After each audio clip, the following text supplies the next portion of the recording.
Back in the beginning of the Historic Homes Workshop, we merely wanted to help homeowners make better decisions with their historic homes.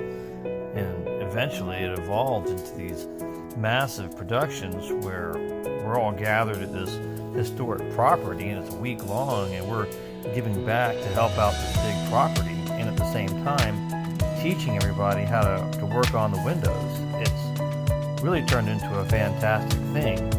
This year at the May Stringer House, we are going to donate all kinds of window work so that they can have what they need, and at the same time we're raising money to give back to them so that when we're gone they can continue to work on their house with the proceeds that we've given them. So we really want you to come and be a part of this, because it's a really great way to give back and to learn something at the same time.